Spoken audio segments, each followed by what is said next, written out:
अस्सलाम वालेकुम dear students, I am your physics teacher Abdul Rauf. Students, last time हमने chapter 5 का पहला टॉपिक डिस्कस किया था, लॉ ऑफ ग्रेविटेशन। उसमें हमने एक लॉन्ग क्वेश्चन किया था, ग्रेविटी का कंसेप्ट किसने दिया, कब दिया, वो भी आपको बताया गया था। 1665 के अंदर सर आइजैक न्यूटन ने बेटा ग्रेविटी का कंसेप्ट दिया। उसने बेटा ग्रेविटेशन को डिफाइन किया।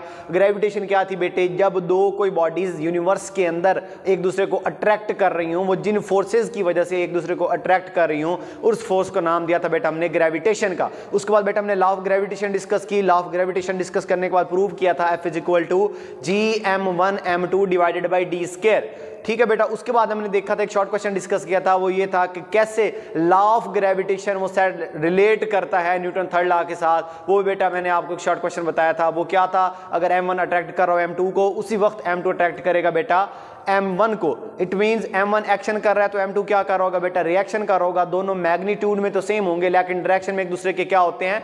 अपोजिट होते हैं, जिसकी वजह से आपका लॉ ऑफ ग्रेविटेशन वो सेटिस्फाई कर जाता है न्यूटन थर्ड लॉ को। आज का बेटा जो हमारा टॉपिक है वो हम आज पेज एग्जाम्पल करेंगे 5.1, और उसके साथ एक छोटा सा टॉपिक है ग्रेविटेशनल फील्ड का, वो डिस्कस करेंगे। तो फर्स्ट ऑफ ऑल बेटे एग्जाम्पल को देखते हैं। तो एग्जाम्पल में बेटा उसने बताया कि आपके पास एक ऐसा स्फीयर है जिसके मैसेज की बात हुई है बेटे, तो इट मींस मैसेज दोनों कि क्या है बेटा? सेम है। m1 भी बेटा 1000 kg है और m2 भी कितना है? 1000 kg है। वो एक छोटे से distance d equal to 1 metre के ऊपर पड़े हुए हैं, और g की वैल्यू बेटा आपको पता है, वो कह रहा है कि फोर्स फाइंड करें।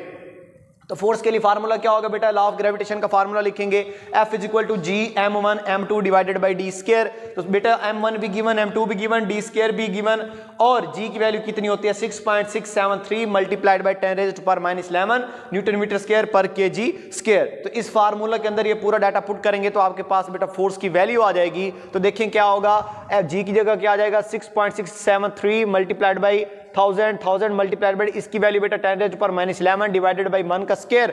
1 का स्क्वायर बेटे 1 होता है। जब इस सारे को सिंप्लीफाई करेंगे तो आपकी फोर्स आ जाएगी बेटा 6.6373 multiplied by 10 raised to power -5 newton. तो ये बेटे फोर्स आ गई कब? जब दो मासेज सेम मैसेज हैं। फॉर एग्जांपल एक m1 10 kg है और एक क्या है बेटा? ये भी 10 kg का है। तो उनके लिए हमने फोर्स निकाली बेटे, वो कितनी है? 6.673 multiplied by 10 raised to power -5 newton. ठीक है बेटा। तो ये एग्जांपल थी 5.1। नेक्स्ट बेटा देखें, टॉपिक है आपका ग्रेविटेशनल फील्ड। बेटा देखें, हमने ग्रेविटी के बारे में पढ़ा। ग्रेविटी फॉर एग्जांपल हम अर्थ की अगर बात करते हैं तो अर्थ के अंदर, अर्थ के सरफेस के अंदर जो भी चीज स्टूडेंट्स हम क्या करेंगे? ऐसे फेंकेंगे हायर सरफेस से लोअर सरफेस की तरफ, तब क्या होगा बेटा? इट मींस अगर वो आपकी फील्ड के अंदर है तब बॉडी जो आपकी अर्थ है उन चीजों को अट्रैक्ट करेगी अपनी तरफ, अदरवाइज नहीं करेगी। अगर हम कहते हैं कि आपके पास जो बॉडी है उसका मैस जो है वो स्मॉल m है, और जो बॉडी अर्थ है उसका मास कितना है बेटे? कैपिटल M है। तब क्या होगा बेटा? फोर्स ऑफ ग्रेविटी का फार्मूला क्या होगा बेटे? देखिए उसका फार्मूला होगा F is equal to gm divided by r square. तो ये बेटा जो r स्क्वायर है ये इस बॉडी का डिस्टेंस है from the centre of earth तक का जो डिस्टेंस है। फॉर एग्जांपल बेटे ये अर्थ है, ये इसका सेंटर है, तो इस पॉइंट से लेकर इस पॉइंट तक का ये जो डिस्टेंस है बेटे वो क्या है? आपके पास r है। तो लॉ ऑफ ग्रेविटेशन के फार्मूला के मुताबिक F is equal to gm1 m2 divided by d square था। तो इधर जो स्मॉल m है ये बेटा बॉडी का मैस है जो उस फील्ड के अंदर मौजूद है, और जो कैपिटल M ही है ये बेटा मैस ऑफ अर्थ है। ठीक है। और जो r स्क्वायर है ये बेटा डिस्टेंस है बॉडी का कहां तक? जमीन के सेंटर तक। तो उसमें बाद क्या होगा बेटा? m मैस ऑफ अर्थ है आपके पास, और r क्या है बेटा? आपके पास डिस्टेंस है कहां से कहां तक? बॉडी का डिस्टेंस कहां तक? जमीन के सेंटर तक। नेक्स्ट बेटा आपके पास फील्ड ऑफ फोर्स है। बेटा हम ऑब्जर्व क्या होगा, हम जैसे कोई बॉडी को हवा के अंदर फेंकते हैं तो उसमें क्या होगा बेटे? जैसे जैसे वो हाईएस्ट पॉइंट पे जाती जाएगी, अगर इनिशियली हम ऐसे फोर्स लगा के फेंके तो इनिशियली उसकी स्पीड बहुत ज़्यादा होगी। जैसे जैसे वो हाईएस्ट पॉइंट पे जाएगी वहाँ पे ऐसा ऐसे उसकी स्पीड क्या होती जाएगी बेटा?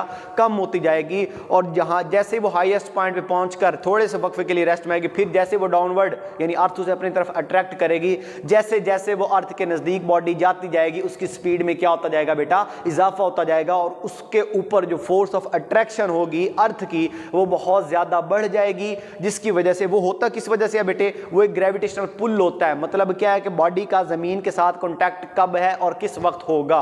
तो इस मीन जैसे ही वो बेटा हाईएस्ट पॉइंट से डाउनवर्ड मूव करती हुई बॉडी आएगी, जमीन के सरफेस के करीब पहुंचेगी, तब वो ग्रेविटेशनल पुल की वजह से जमीन के साथ क्या कर जाती है बेटा, स्ट्राइक कर जाती है। उसके ऊपर जो फोर्स एक्ट करती है उस फोर्स को बेटा कहते हैं फील्ड ऑफ फोर्स। तो ये इस फील्ड ऑफ फोर्स का क्या मतलब है, यानी किसी फील्ड के अंदर बॉडी के ऊपर जो फोर्स लगती है उसको क्या कहते हैं बेटा, फील्ड ऑफ फोर्स कहते हैं।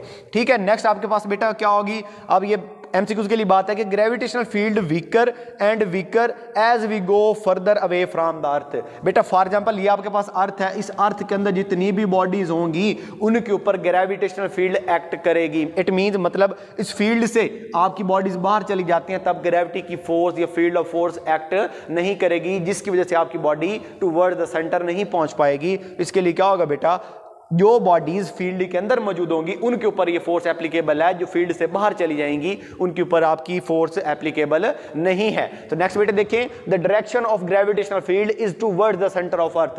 ये इस जो ग्रेविटेशनल फील्ड की डायरेक्शन होती है ये बेटा जमीन के सेंटर की तरफ होती है। कैसे, मतलब इस तरह डायग्राम में बताया गया, जितनी भी फील्ड बॉडी फील्ड के अंदर अर्थ की फील्ड के अंदर मौजूद होंगी उन तमाम बॉडीज का जो बेटी डायरेक्शन होगी वो कहां पे होगी, towards the centre of the earth, earth के सेंटर की तरफ होगी। ठीक है, नेक्स्ट बेटे, the field of force per unit mass is called gravitational field strength.